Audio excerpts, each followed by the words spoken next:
Apocalypse Inc. Productions presents 5-Minute Stories, written and read by Jennifer Brozek. 5-Minute Stories, a little bit of story to last you all day. This story is called Questions. What would you say if I told you I know why you like having these sushi dates with me? I would say I was intrigued. He dipped the last of his tuna roll into the wasabi and soy sauce concoction. It's because I ask you questions. Lots of them. He didn't say anything. He frowned, then put the roll in his mouth, savoring the taste. I know just how important questions are to you. They're your life. The tuna roll, half chewed, went down hard. Why? She raised a hand. Don't waste your precious food. Let me ask the questions. Why would I say that? Why would questions be your life? How do I know? He nodded, tense and uncomfortable at this unexpected turn of conversation. You aren't the only supernatural in the room. Hell, we aren't the only supernatural creatures in this restaurant. It took me a while to understand you chose this place simply because you liked the sushi, and not because you were comfortable here on a creature level. She glanced at him, feeding on his fear, surprise, and wonder. Would you like to know more? He nodded again, covering his sudden need to flee in a veneer of nonchalance. He took a large bite of maguro nigiri as he sucked her question down. Questions tasted especially good with raw tuna. How do I know? I know because I can feel you fill with every question I ask.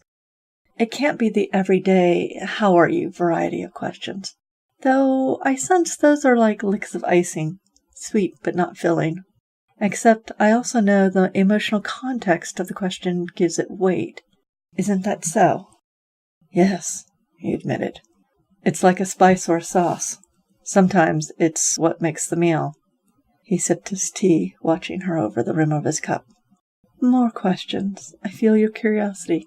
Let me guess. Why am I telling you this? What will I get out of it? Am I going to hurt you? What am I? How many more questions can I pack into this conversation? He laughed a little, savoring the weight of the food she provided. Well, yes. Shall I answer them? Please. This is a new experience for me. I'm telling you this because I enjoy our conversations. I enjoy how you feel and taste. I nibble off bits of emotion here and there. You never notice they're gone. Just as you feed on me with every question. I feed on every feeling my questions and our conversations generate. Will I hurt you? No more than I have in the past 3 years. Have I hurt you? No. Why would I hurt someone I enjoy being with so much? Our conversations are just between you and me. I hoard them. They're mine. I savor every word and every not word between us. I don't know what I am, except maybe a mostly benign predator. Though I've met others of my kind who aren't so nice. That's not entirely true. What isn't? It was her turn to be surprised.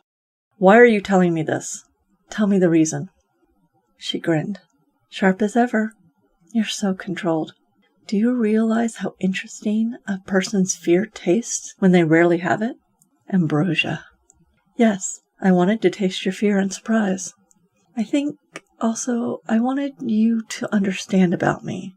I wanted you to walk away from our sushi dinners without feeling so guilty. Last week, it was a bit much. I don't need your guilt. I don't want it. It doesn't taste good. Plus, this revelation will flavor all of our conversations in the future, won't it? I know what you are.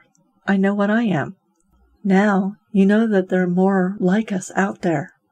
You're no longer alone. How will our relationship change? He nodded. Thank you for admitting that, for being truthful.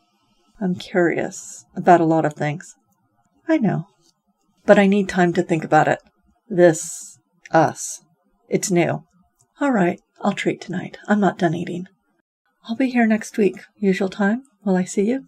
She nibbled at his insecurity and fear before it could blossom into something too much for him to handle.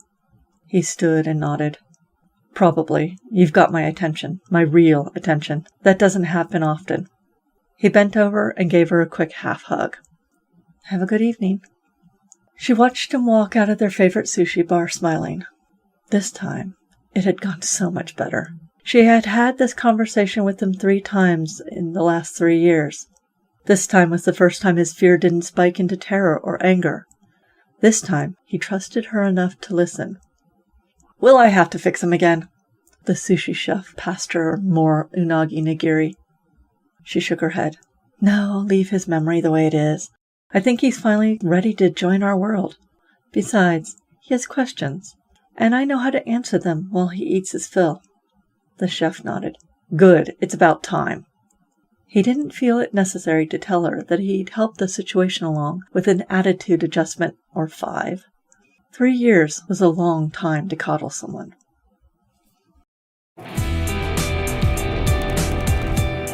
Apocalypse Inc. Productions hopes you have enjoyed this story by Jennifer Brozek. If you would like to read it, or others like it, it is available in 5-Minute Stories, Volume 2 by Jennifer Brozek on Amazon.com.